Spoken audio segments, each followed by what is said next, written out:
Tonight on Unsolved Mysteries. These intricate formations are known as crop circles.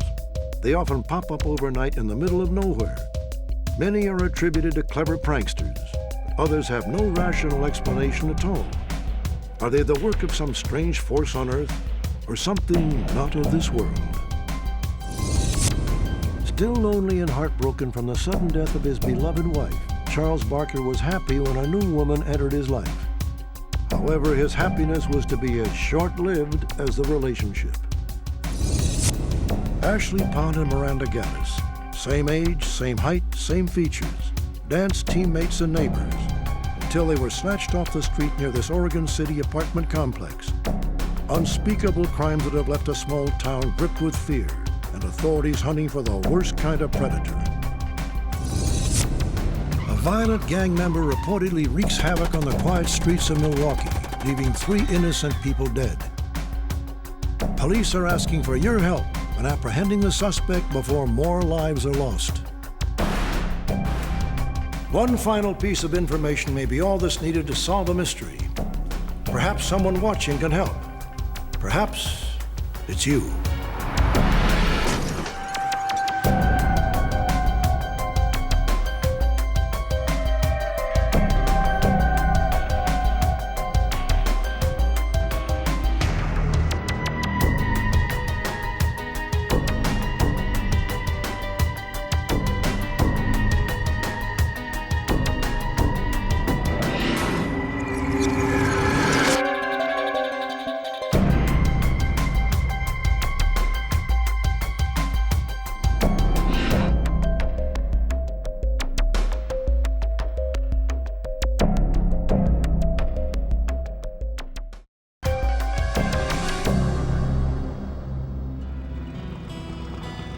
Edmonton, Alberta, on the western edge of the Canadian prairie.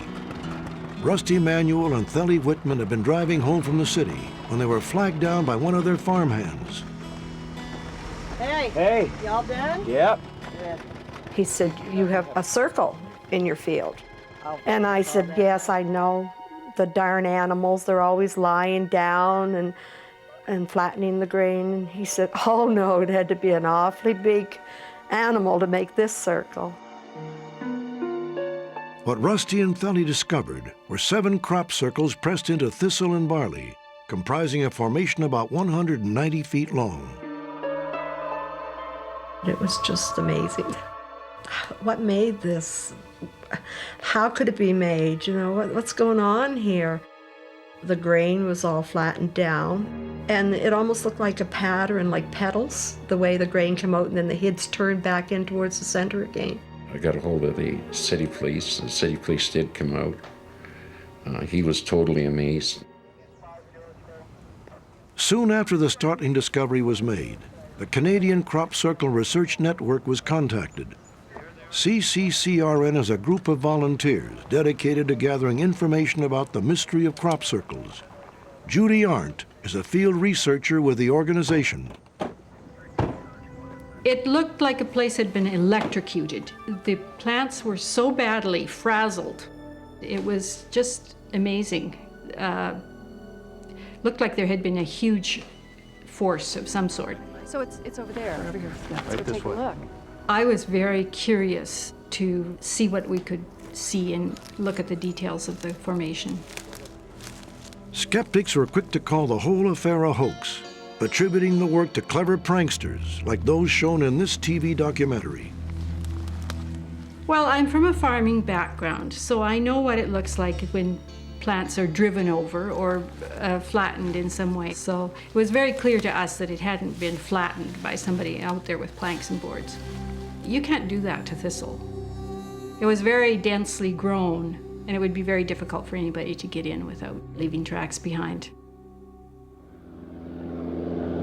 Paul Anderson, director of the CCCRN, has studied many similar formations in Western Canada.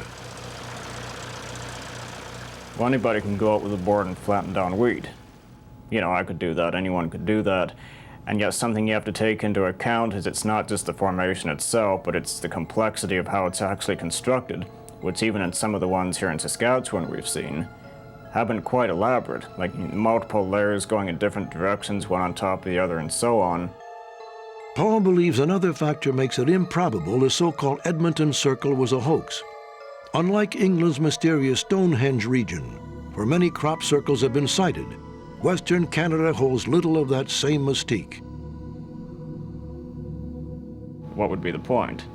You know, usually when you hoax something, you want to claim it after and make a big fuss about it and, you know, make a name for yourself.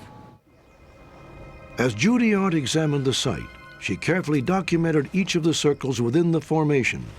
Judy also gathered up crop and soil samples for scientific analysis. Each sample is numbered, and there's a corresponding sample of the grain stalks and of the soil at that particular location. So those are all numbered and written on a chart. The samples were analyzed by Nancy Talbott in Cambridge, Massachusetts. Nancy works with a consortium of scientists who have studied more than 350 crop circle cases from 8 different countries. The 3 major changes in plants in the real McCoy as opposed to man-made crop circles are node elongation, expulsion cavities at the nodes, and germination abnormalities. Each of these conditions was present in the crop samples sent from Edmonton. In other words, both internal and external characteristics of the crops were profoundly altered in ways that could not be induced by humans using ropes and boards. There is a sense that you're walking into something special. I have always equated it to walking into... Former high-ranking British government official Colin Andrew has witnessed this phenomenon many times. There's preciseness. The geometry is precise. There are no tracks in or out. The plants are not damaged. They're bent over. They're not knuckled or broken. The plants are changed in their internal structure at the cellular level. You don't find that in the hoax. Meanwhile, the soil samples from the Edmonton site were sent to Dr. Sampath Iyengar in California. Dr. Iyengar is an expert in material analysis. We went ahead and looked at the mineralogy of the clays using a technique called X-ray powder diffraction. That's the technique that can be used to identify the type of clays and the type of various other minerals that are present in a soil. The results showed a dramatic difference between the soil samples taken from inside the crop circle compared to those taken from outside the circle. This has been seen by geologists before, but this is in a geologic time over several millions of years, plus at a lot higher temperature than what you would expect in a crop circle. And this has to be some kind of a fantastic energy or some kind of laser type of thing that's causing this change. And I don't have any idea what it is. Did the crop circles in Western Canada finally provide conclusive evidence of unknown forces at work? Skeptics say no. They blame pranksters who proudly take credit for making 80% of these often complex formations, creations they call human land art. But what about the other 20%? It's a debate that's been raging since the mid-1970s, when a wave of crop circles captured worldwide attention. The most compelling question remains unanswered. If they are not the work of humans, then who or what created them and how? Theories range from geothermal and magnetic forces to some kind of cosmic energy. We looked at meteorology, we looked at earth energies, we looked at chemical application of the farmers, and all of them led to a blank. It just did not fit. What we now know is we have a solid mystery. This cannot be explained in the terms of people making them. We have many hundreds that are absolutely, certainly not man-made. And that is a solid fact. Things like compasses will deviate or even spin if you sit them on the ground, you know, like in the center of a circle. Things like that, which to me hoaxing simply doesn't explain, because something has to be affecting that compass. Even compasses in airplanes have been affected flying over some of these. You know, I had problems with my own camera, both on the ground and in the plane. Any kind of electrical equipment will often just malfunction or go completely dead inside some of these. Perhaps most intriguing of all the proposed theories is the one that claims at least some crop circles are the work of extraterrestrials. I was contacted by a young couple who had been driving along in the late evening. So do you have to work next weekend? Maybe. I think they're gonna call me anyway. She was taking her husband to work in North Edmonton. I thought you were gonna have a weekend off. He looked out the window and saw some lights and rolled down the window to make sure it wasn't just reflection on his passenger side window. What is that? And the lights were still there. He got quite excited about it and asked his wife to pull over. There were two small lights, brilliant bluish. Is that a plane? No, planes don't move like that. And they said these two lights looked like they were playing tag with each other. No one's ever gonna believe this. And it went on for, I don't know, 20, 30 seconds. This sighting occurred about a week before the crop circle formation was found. Then a few days later, Rusty Manuel and Thelly Whitman had their own close encounter. We were just approaching our farm when we saw this light. What's that? What? Yeah. First you thought it was a helicopter because it moved like a helicopter, but still there was no other lights on it. That is so weird. I don't know what that is. It was just bright and would just hover over the field and sort of move off and then come back again. Oh my God, I've never seen anything like that. I tried to picture it as being an aircraft, but it was much too big for an aircraft. That's no airplane. No. And it just seemed like it passed over the back end of the pickup and it just disappeared. It just was so fast. Was there a connection between the strange lights in the sky and the sudden appearance of the Edmonton crop circles just days later? Seth Shostak is senior astronomer at the SETI Institute, an acronym meaning the Search for Extraterrestrial Intelligence. Seth and his colleagues explore the heavens for any sign of life. I believe that the aliens are out there, but I don't think that they're visiting here. The fact that so many people feel that there may be something unusual going on here, crop circles, UFOs, and so forth, I think bespeaks a psychological need that we all have to believe that there are some powers that we don't understand. And after all, it's much more interesting to think that this pattern in the weed here was graffiti from beings from another world than to think that it was students from the local university. That's not a terribly interesting story. But what about crop circles that simply defy logic?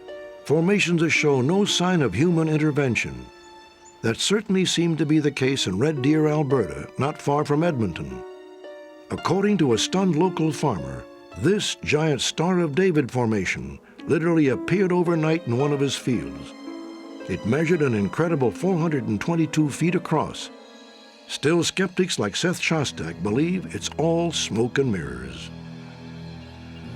When I go to a stage show in Las Vegas and I see these grand illusions produced by these magicians, I don't understand how they're all done. In fact, I don't understand how most of them are done. And I could assume some unknown physical force is involved. This would be terribly important if it were true about the crop circles, but the facts are that to say that they are made by something other than humans is a radical, a revolutionary claim. And consequently, I'm not going to be swayed by what amounts to very anecdotal evidence. It's got to be better than that. I don't think we need necessarily to be talking or trying to prove that it is or isn't extraterrestrial. I don't know that either. What I know is what I'm looking at that has arrived in our fields. Something knows what it's doing here. There is intelligence of some sort. And I know they're not all made by people.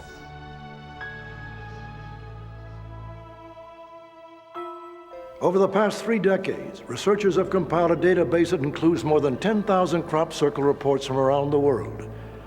If 8,000 of these strange formations can be attributed to pranksters, that still leaves more than 2,000 that are simply unexplained.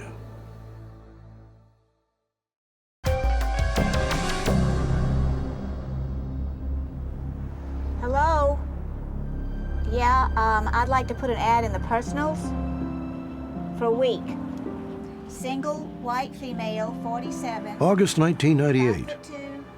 A woman calling herself Diana Ray decided to place an ad in the personal section of a Louisiana newspaper. I'm honest and hardworking and seeking a compatible single white male, 45 through 55, to enjoy life together.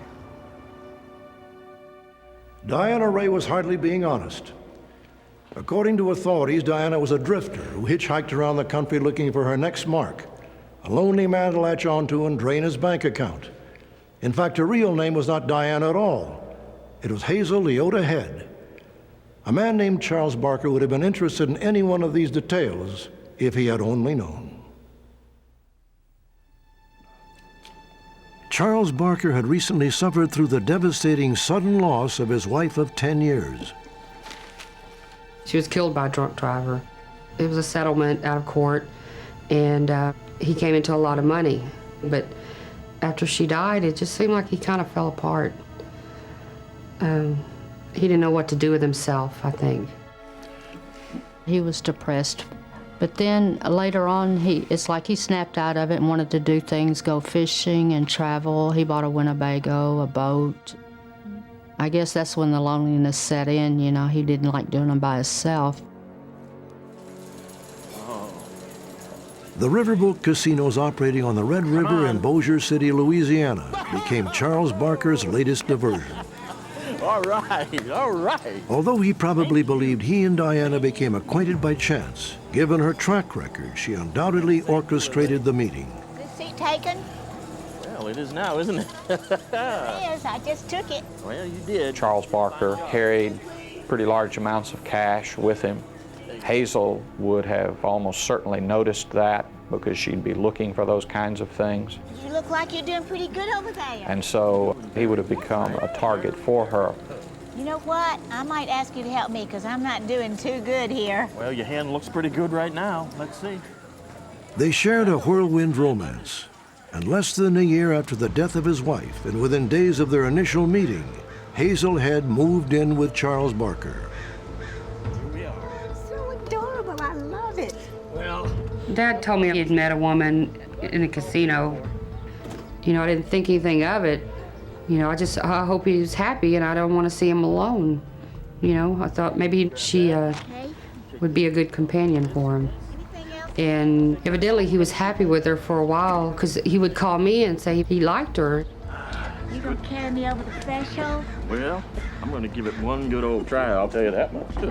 He needed someone, some companionship. He didn't like to be alone. So you're looking really good, Dad. Tell me about this. One weekend, Jennifer made the 9-hour drive from her Austin, Texas home to meet her father's new girlfriend. Hey, sugar, I'm all out of ammo. Oh, hon, Deanna, I want you to meet my daughter, Jennifer. Oh, hi. Jennifer, Deanna. Nice to meet you. Boy, oh, look at this. When I first met her, she was in the casino with my dad. So are you from around here? I'm from all She wasn't very, you know, a real presentable woman. You know, just no class. It's nice to meet you. She looked like a barfly, you know. I was suspicious of her. I knew she wasn't right for him. Daddy, what's going on? You do not sound... A short time later, even Charles apparently began to share that opinion. One big old messy situation here. According to his daughter Cindy, Charles admitted he was troubled in a phone conversation, but declined to reveal what his problems were. Daddy, I can help you with this, please. Sweetheart, listen to me. Trust me here. Next week we'll get together, I promise you, and I'll sit down with you and I'll tell you everything. When my dad right called now. me, he just sounded so different, and he started crying, and I've never, you know, heard my dad cry or anything. And but he told me he'd call me in 2 or 3 days, everything would be okay, and let me know what was going on. But that explanation never came. Shortly afterward, Jennifer tried calling her father to arrange another visit. I'd been trying to phone him for the whole week. And no answer. And I finally called my aunt, and she said, we'll go by there and check on him. Charles Barker's sister June and her husband drove over to see if there was a problem. Charlie. Charlie? June Stringer and her husband notice that the front door of the residence is open, so they proceed further. The husband looks in and sees Mr. Barker slumped over the bar. Charles Barker had been dead for 5 days, killed by a single gunshot to the head. As investigators combed the crime scene, several observations were made. Our detectives found no sign of a struggle. They did not find a house that had been ransacked. Mr. Barker had a .25 caliber Raven Arms pistol that he kept in his residence. There were no prints found on the gun, but the ballistics evidence indicates that that was the weapon that was used.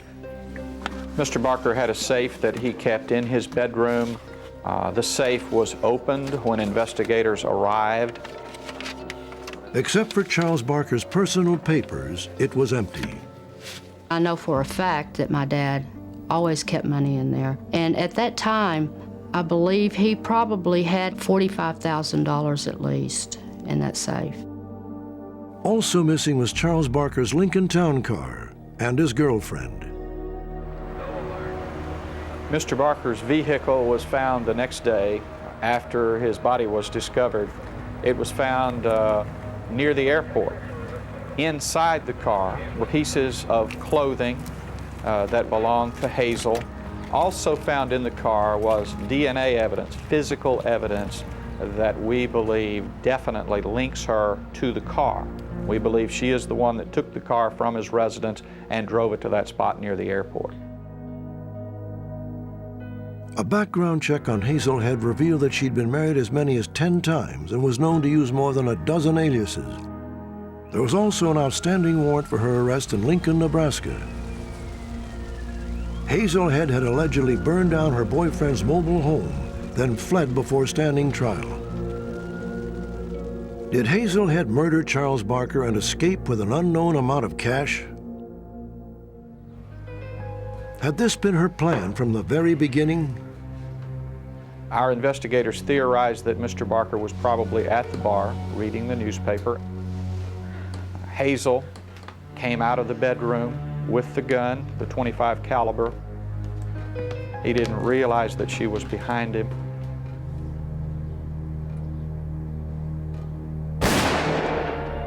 We believe that Mr. Barker probably never knew what hit him.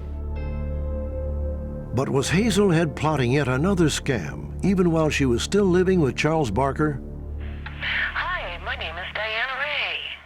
Louisiana authorities subsequently recovered a recording of a personals ad she placed shortly before his murder.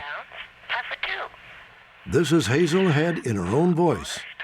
Lonely men everywhere, beware. And I'm looking for a single white male between 45 and 55 to have a good time, enjoy life, and just be all around happy. Hazel Head is known to frequent truck stops, often hitching rides from town to town. I heard you say you was going to Dallas. Investigators believe she easily blends into that environment and never stays long in one place.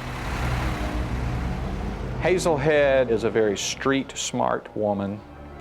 She flies below radar. To track Hazel Head is very difficult. She becomes almost like a ghost. It's like she's here and she's gone. But it must not be forgotten that she is a dangerous person, that she might have killed even before Mr. Barker was murdered. She may have killed since. She has a dark side to her. Hazel Head stands 5 feet 2 inches tall. She has a scar near her right eye and a gap between her front teeth. Head is wanted for the first-degree murder of Charles Barker and should be considered dangerous.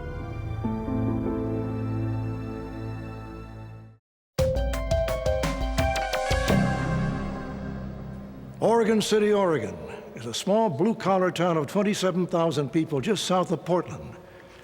A friendly place where adults trust their neighbors and children play without fear. But suddenly, everything changed. Over a 6-week period, 2 young girls vanished without a trace. setting in motion one of the most complex and unusual investigations state authorities have ever encountered.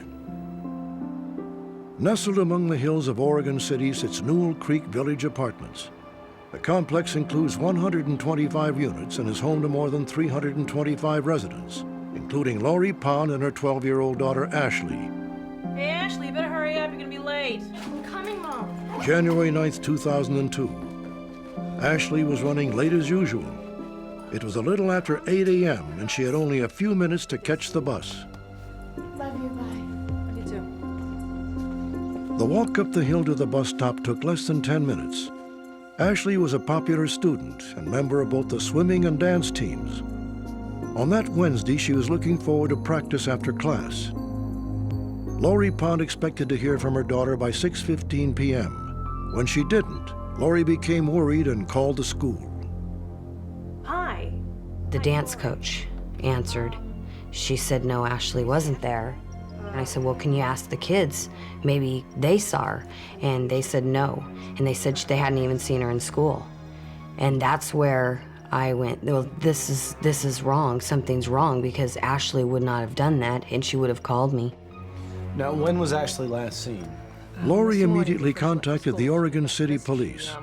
She told the officer none of Ashley's clothes or personal belongings was missing. Things she was sure her daughter would have taken had she run away. No. I didn't sleep that night at all. I just thought maybe she would, come home and I'd, knock on the door or whatever, but she never did. The police concluded there might be a child abductor on the loose and opened an investigation. Detectives first talked with some of Ashley's classmates. They said she never got on the bus. Next, police canvassed the entire apartment complex, looking for leads or possible suspects. They found neither. The investigators have been able to search every apartment within that complex, including crawl spaces and attic spaces, and are confident that there was nothing there to see.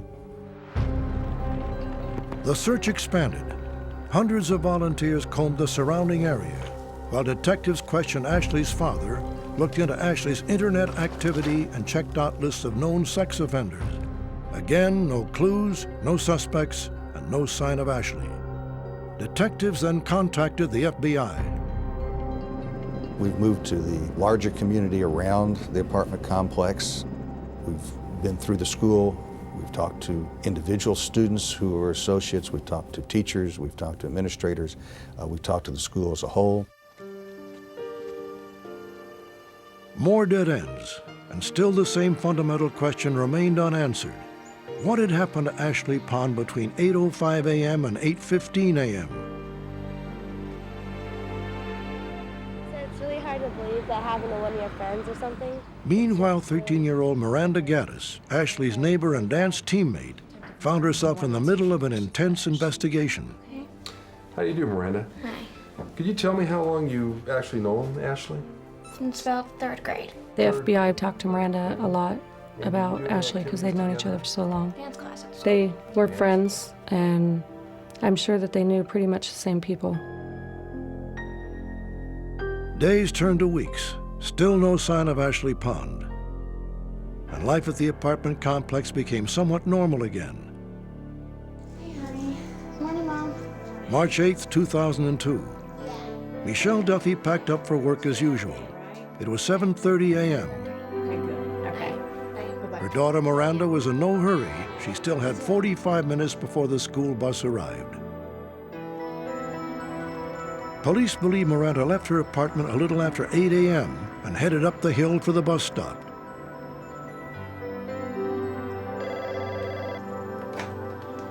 Hi, this is Michelle. About 1:20, my oldest daughter called me She didn't. and said Miranda's friend said she wasn't at school. So of course I called home, no one answered, and then I called the school, and the school said, oh yeah, she's absent. And then I got very upset. Oh my God, something's wrong. Thank you. No, thank you. And I went to the police station, and they took a report and started right then on the case. Everybody's reaction was the same of, oh my God, not again. Minutes later, police raced to the apartment complex, hoping against hope Miranda Gaddis would show up. She didn't. We notified the FBI and immediately ratcheted up just a full-scale investigation and search. Well, when I heard Miranda came up missing also, my heart dropped into my stomach and I cried because I was like reliving the day Ashley came up missing all over again. The circumstances surrounding Miranda's disappearance on March 8, 2002 were eerily similar to those of Ashley Pond 2 months earlier. Even more ominous was a striking resemblance between the two girls. They're about the same height and weight, and both have brown eyes. We've got a mirror image of a victim and an occurrence. It is almost as if the same child disappeared twice, and it was just a repeat. Like Ashley, Miranda usually took the road up the hill to catch the bus. Had she been snatched by a stranger on the way? Had Ashley met a similar fate? It's feasible that if we're dealing with a stranger abduction, that Ashley's disappearance was a crime of opportunity at that one moment in time, and that the offender, having been successful, came back to the same area to do it again. A crime of opportunity committed by a stranger? It was certainly plausible, but the mothers of the two girls found it highly unlikely. They both would have put up a stink if somebody tried to take them. They didn't know. If someone grabbed Miranda, she would have fought, and there would have been something laying in the road. Without an apparent crime scene, police began to focus on another, perhaps more likely theory. There's nothing to indicate there was any struggle or any resistance. There's no blood, no articles of clothing, or anything of that nature. So we also have the possibility we're dealing with somebody that both of them knew.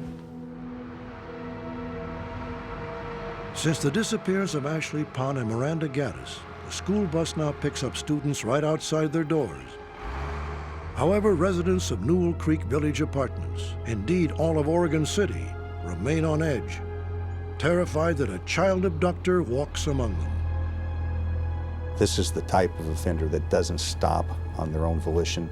This type of multiple sexual predator is someone that, at least in the general experience, dictates that they will continue until they're stopped. Investigators have processed over 3,500 tips. Still, they have no suspects. However, the search continues for any lead that might help crack these puzzling cases. Meanwhile, two hardworking single mothers suffer through every parent's nightmare and try their best to remain hopeful.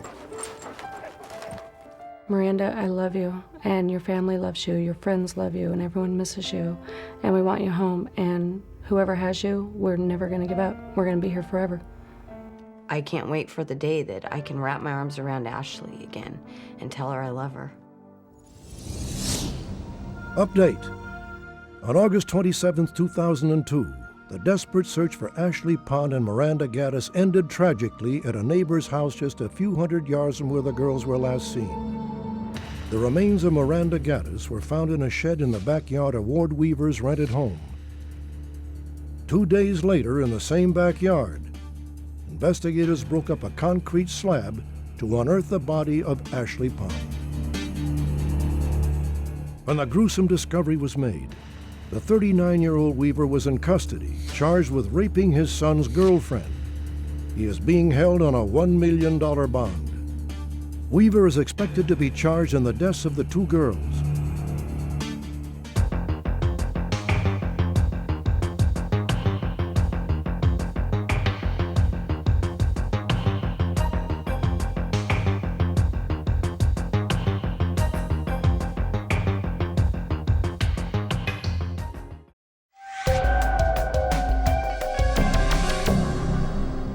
The south side of Milwaukee is home to hundreds of law-abiding blue-collar families.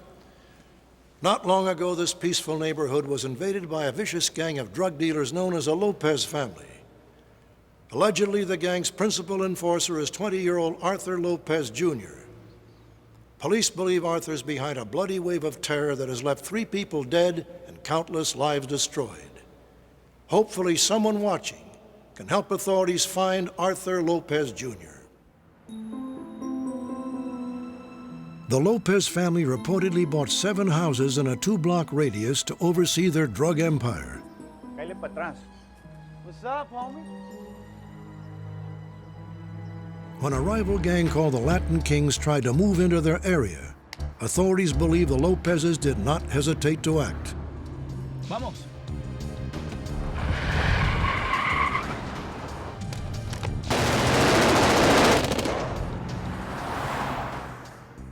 Anyone who gets in their way reportedly has to face this man, Arthur Jr., the alleged hitman for the Lopez family. Carlos Hernandez was once a member of the Latin Kings, but according to his family, Carlos had recently left the gang and turned his life around. He just seen drive-bys, and he started to see how very rarely do they hit their intended target. They'll hit innocent bystanders, kids playing on their bikes in front of their houses. He knew it was a possibility that could happen to anybody, and he felt best that he'd get out the gang and turn it around and really try to help the neighborhood come back to what it was before. Carlos Hernandez organized a youth basketball league and took a job with a city organization that helps kids stay out of gangs. A major part of his job was to try and mediate problems between the gangs in that particular area. So what do you think, Pop? These fools are taking all our business. The Lopez family had come to Mr. Hernandez with a problem with the Latin Kings over territory. Police believe that Hernandez failed to resolve the Lopez's turf dispute with the Latin Kings. Arthur Lopez Jr. was allegedly given the order to take care of Hernandez. According to witnesses, Arthur Lopez Jr. and several family members surrounded the building where Carlos Hernandez worked.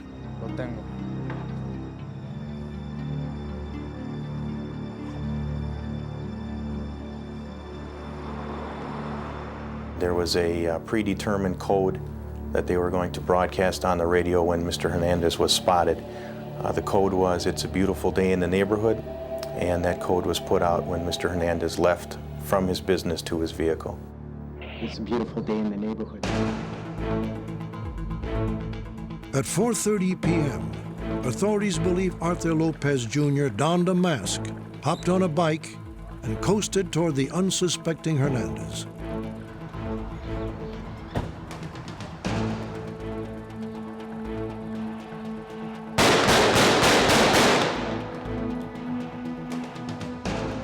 Carlos Hernandez was hit by 8 bullets and died instantly. It was a nightmare. We miss him.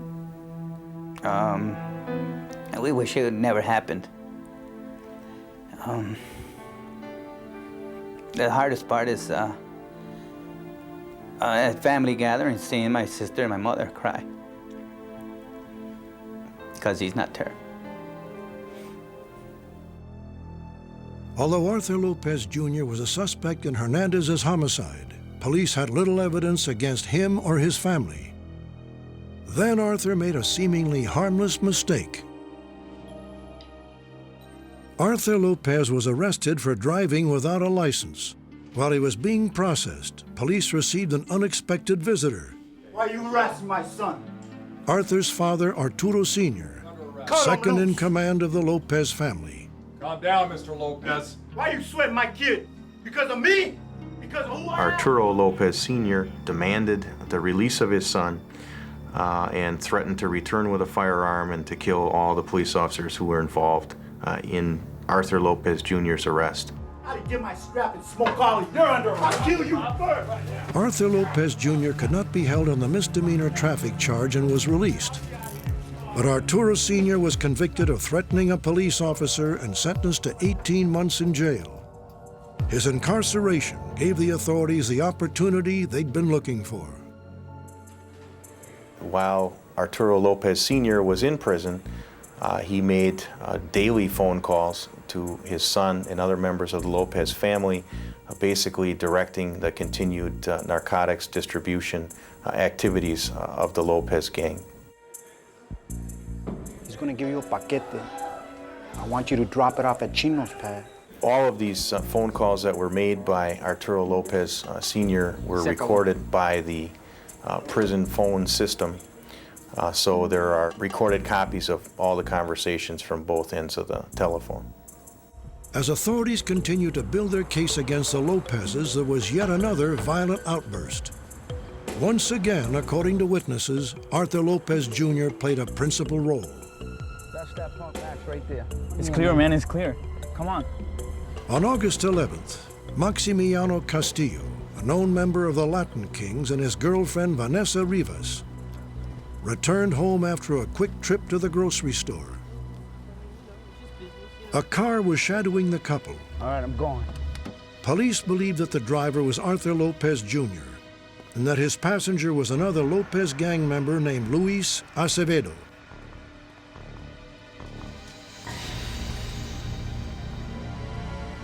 You Max? ¿Qué pasó, Holmes? ¿Qué pasó, bro? I got a message from a friend, bro. Yeah, so what's up? You a dead man, punk! Vanessa Rivas, a completely innocent bystander who had just celebrated her 15th birthday, was unable to escape the rain of bullets. We know that Vanessa Rivas was hit once in the side. The bullet did a lot of damage and she basically bled to death. Mr. Castillo was struck a number of times, at least 3 times, by the bullets fired by Mr. Acevedo, and he also died from his injuries. In the ensuing months, authorities used Arturo Sr.'s taped phone calls and eyewitness testimony to secure arrest warrants against Arthur Lopez Jr. and the rest of his family. On December 15th, a multi-jurisdictional task force moved to put the Lopez gang out of business for good. Get your hands up! Get your hands up! Don't move! Get your hands up! Don't move! Get him up! Get him up! On your hands! On your knees! Large stashes of guns, drugs, and money were seized. Speak English or don't speak. 8 individuals were arrested, destroying the gang's ability to terrorize a community. Take him out of here. Only one Lopez family member managed to escape the citywide dragnet, Arthur Lopez Jr. He has now avoided arrest for nearly 2 years. He's got to pay. He's done so much hurt to many people, families, and he's a coward. He's hiding. We need to get him off the streets.